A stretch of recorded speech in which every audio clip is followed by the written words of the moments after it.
Hola a todo el mundo, bienvenidos a este nuevo podcast. Yo soy Hannah y esto es Escribe conmigo, la miniserie de Everything with Hannah. Este episodio, esta es la segunda vez que lo grabo porque se suponía que tenía que salir la semana pasada, pero tuvo unos percances y pues el audio no salió como yo quería. Entonces, estamos de vuelta haciéndolo otra vez.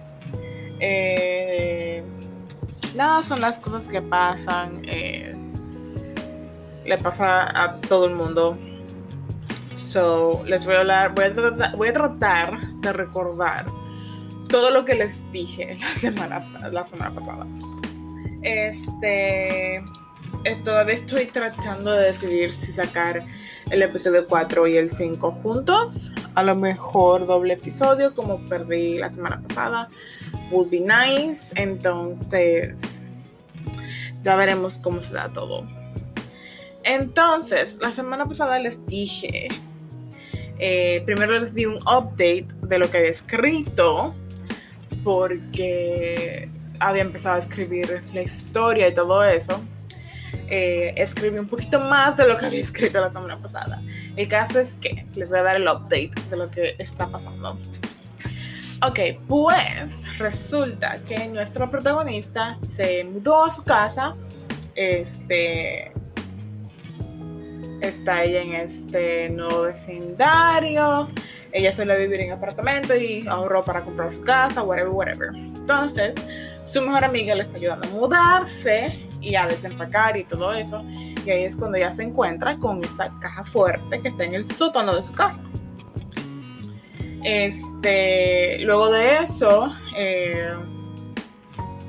pues obviamente ella trata de encontrar quien pueda ayudarla a devolver esta caja fuerte, aunque sea algún familiar de la persona que se le viviera en su casa, porque la casa fue subastada después de que el dueño murió, un señor ya mayor, que obviamente por cosas de la vida falleció y pues nadie reclamó la casa y fue subastada. O sí, eso. Entonces, en su búsqueda de quién llevará la caja, pues resulta que ella ya se va como a rendir, y en eso ya se encuentra con nuestro coprotagonista, que la semana pasada no se había encontrado. Ya esta semana ya se encontraron. Entonces hay un poco de flirteo ahí al principio, porque como que se gustan, pero como que entonces ella le explica su situación y él ofrece ayudarla a abrir la caja para ver qué hay dentro. Entonces, hasta ahí he llegado yo. Estoy súper emocionada por ver qué va a pasar después. A pesar de que soy yo la que le está escribiendo, ¿no? Pero igual estoy emocionada. Se supone que hoy tenía que hablarles sobre mi experiencia escribiendo y sobre el proceso de escritura en sí, que puede ser muy complicado o muy sencillo dependiendo de la persona que lo haga. Hay escritores que se pueden sentar y pueden escribir hasta 5,000 palabras en un día, 10,000 palabras. Pueden hacer muchas cosas dependiendo de cuánto tiempo tenga el libro, obviamente. Para mí es un poco más difícil porque yo escribo por inspiración. Yo no puedo sentarme a escribir y simplemente escribir por el hecho de escribir. Siempre he sentido que cuando lo hago de esa forma, todo lo que escribo es pura basura y no sirve y así. Entonces, trato de no forzarme a escribir cosas. La última vez que lo hice fue con este festival de fanfiction, que en el último que estuve, y fue algo súper difícil porque no me gustaba la historia y ya estaba muy tarde para cambiarla y había ido en direcciones diferentes, y además ya había enviado como una sinopsis de que se iba a tratar. Entonces tenía que hacer lo que había dicho que iba a hacer. Entonces fue súper difícil y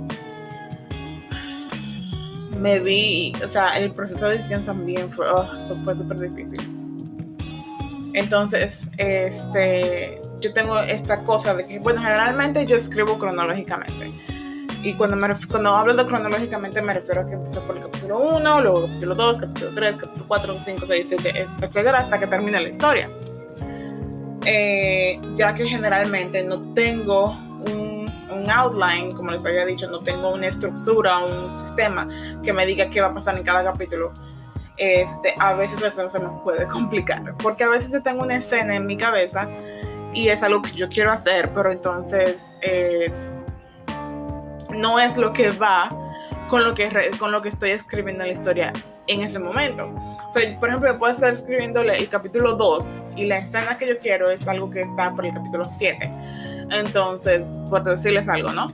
Entonces, se me hace muy difícil porque no puedo sacar esta escena de mi cabeza. Lo que me hace a veces escribir de forma no cronológica. O sea, que escribo lo que voy a escribir, lo que quiero escribir, y luego vuelvo a terminar lo que había empezado en otros capítulos. Que es algo que hice en esa última historia que les dije. Escribí el capítulo 1, el capítulo 2, luego el capítulo 3 tomó hasta la mitad o menos de la mitad, luego escribí el 4, el 5, creo que luego el 10, luego volví, escribí el 6, 7, 8, 9, creo que luego el 11 y luego tuve que volver a escribir el capítulo 3. O sea, fue un desastre. Pero realmente esto también me ayudó a poder no estancarme y no dejar de escribir, porque sin mentirles, el capítulo 3 simplemente no estaba saliendo. Yo no sabía qué quería hacer con este capítulo, no, it was not happening. Entonces, poder darme la libertad de escribir otras cosas más adelante en la historia me ayudó muchísimo con eso. Entonces, nada, es básicamente eso.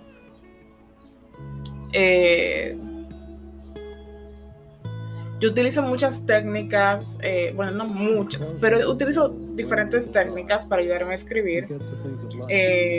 Entre esas está YouTube. YouTube me ha ayudado muchísimo. Bueno, YouTube es más que una técnica, es una herramienta. Hay muchos escritores que se toman de su tiempo para poder hablar sobre técnicas de escritura y cómo escribir y lo que les facilita a ellos y como el proceso que ellos hacen, y eso me ayuda a mí a ubicar mi propio proceso. Entonces, por ejemplo, creo que a través de alguien por YouTube yo encontré este libro que se llama The Emotional Thesaurus, creo que está en inglés, y lo compré en Kindle como a $1 o a menos de $1, no me acuerdo. Creo que era gratis, I don't remember. El caso es que The Emotional Thesaurus también viene acompañado de otro que se llama Emotion Amplifiers, que son 2 libros que te dan una lista de emociones, y dependiendo de qué emociones tú elijas, por ejemplo, adoración, te describe la palabra, obviamente, y luego te da una lista de señales físicas, una lista de sensaciones internas, una lista de respuestas mentales, una lista de cosas que podría o no podría hacer un personaje cuando las siente. Entonces, si por ejemplo me voy a la palabra adoración, me explica lo que es. Y lo primero que hace es darme la serie de respuestas físicas que una persona podría mostrar cuando siente esta emoción, lo cual te ayuda muchísimo a escribir cómo se está sintiendo el personaje sin decir que es lo que está sintiendo, que es es como dicen en muchos sitios de show and not tell, o mostrar en vez de decir. O sea, yo te muestro con acciones, con cosas, lo que está sintiendo este personaje en vez de decirte, este personaje está enojado, por ejemplo. lo cual para mí, o sea, eso enriquece muchísimo la escritura porque a veces uno empatiza más con un personaje cuando tú, por medio de las cosas que hace, te das cuenta cómo se siente, en vez de que te digan, se está sintiendo esto y esto y esto y esto y esto. Para mí, eso, o sea, que te lo digan en vez de mostrártelo, te hace empatizar muchísimo menos. Entonces, como yo generalmente escribo también en inglés y no es mi idioma natal, yo también tengo una lista de, por ejemplo, verbos, de adjetivos, adverbios, ese tipo de cosas que generalmente yo no uso cuando hablo, pero que ayudan mucho también para describir cosas, por ejemplo. Las descripciones son literalmente lo que más me cuesta al escribir. No es que no puedo hacerlos, pero no soy de ese tipo de escritores que tienen, o sea, que te salgan estas descripciones tan detalladas de las cosas y de cómo se siente, de cómo se ve, de cómo huele, todo eso. Te lo escriben de una forma tan bella que tú te quedas como que wow, o sea, ¿cómo lo hace? Mi escritura es un poquito más sencilla y yo sí te doy una descripción de cómo se puede estar haciendo ese personaje y por qué y lo que hacen y cómo se ve el lugar en general, pero no es algo tan detallado, lo cual es algo que yo he estado trabajando a lo largo de los años. Me gustaría poder tener como ese talento, para decirlo de alguna forma, para describir cosas así tan hermosamente. Creo que lo que mejor se me da hablando con honestidad es el diálogo. Yo estoy en un grupo con otras escritoras de fanfiction y hemos hablado sobre esto, sobre diálogo versus descripción y qué cosa les agrada más a cada quien, y me sorprendió muchísimo ver que hay gente que se encuentra en los diálogos difíciles, y eso es algo que a mí se me da tan fácil, especialmente dependiendo del personaje. A mí se me da muy fácil hacer diálogos divertidos y con sentimiento, y o sea, se me da muy bien que los personajes se expresen también mediante sus palabras. Entonces, para mí eso fue lo más extraño, encontrar gente que dice como que, o sea, esto se me hace difícil por tal y tal razón. O sea, yo puedo describirte lo que sea, pero cuando hablamos de diálogo es súper difícil. Y para mí, o sea, el diálogo es lo más sencillo que existe en el mundo. O sea, yo no puedo ni siquiera decirles lo sencillo que se me hace el diálogo. Incluso, a veces la gente, o sea, bueno, no creo que nadie se haya dado cuenta, pero, o sea, te puedes dar cuenta de que un trabajo es mío si empezó con diálogo. O sea, si la primera palabra, lo primero que salió en la historia es un pedazo de diálogo, pueden decir que Hannah la escribió.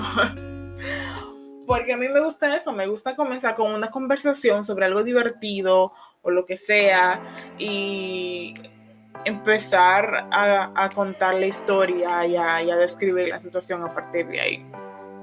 Me encanta eso, lo amo y lo adoro. Quizá no sea lo mejor para las historias, puede ser que haya autores que que estén en desacuerdo conmigo, pero para mí eso es más sencillo.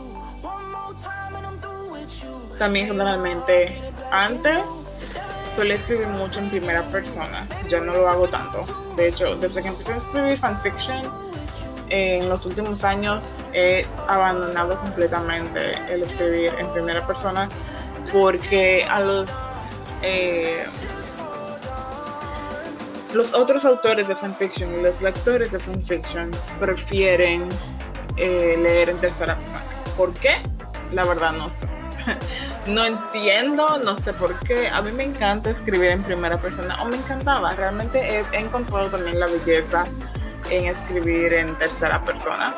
Pero a mí me encanta escribir en primera persona porque generalmente tú te vuelves el personaje principal y así puedes explicar bien qué es lo que siente y sus decisiones y por qué está haciendo lo que está haciendo y sus pensamientos y todo eso. Que sí puedes hacer algo de eso, describiendo todo en tercera persona, obviamente, pero a mí me encanta. No sé, hay algo en eso de hablar en primera persona que me encanta. Casi todos los libros que tengo se narran en primera persona, o sea, de fantasía, de romance. La mayoría de los libros publicados se narran en primera persona. Por eso me encontré tan extraño que a los lectores de fanfiction les gustará más la tercera persona. I guess es algo que tiene que ver con preferencias. I don't know, pero yo puedo, o sea, sin dudarlo, puedo hacer ambas. La que nunca me sale, creo que lo mencioné anteriormente, es segunda persona. Yo nunca voy a comprender por qué alguien en la vida quisiera escribir algo en segunda persona. I don't know. No se me da, lo encuentro súper incómodo leerlo, no puedo. Creo que eso es básicamente todo lo que yo tenía para hablarles. Este va a ser un episodio muy cortito, so I guess que a final de cuentas sí voy a tener que sí voy a hacer doble episodio el sábado para entregarles más contenido y así. Entonces nada, espero que lo hayan disfrutado. Gracias por escucharme, gracias por estar aquí. Dentro de poco van a escuchar otro capítulo. Y creo que sería el capítulo final de esta miniserie de Escribe conmigo. Espero lo disfruten muchísimo. Recuerden que siempre pueden ir a mis redes sociales para preguntas o para sugerencias o lo que sea. Estamos como With Hannah Pod en Twitter y Everything with Hannah en Instagram. Y pues nada, eso es todo. Gracias por todo y espero que lo disfruten. Espero que tengan un hermoso fin de semana. Este fin de semana es el fin de semana del Día de los Padres en mi país. So, felicidades a todos los padres out there. Y nos veremos luego con otro podcast. Bye.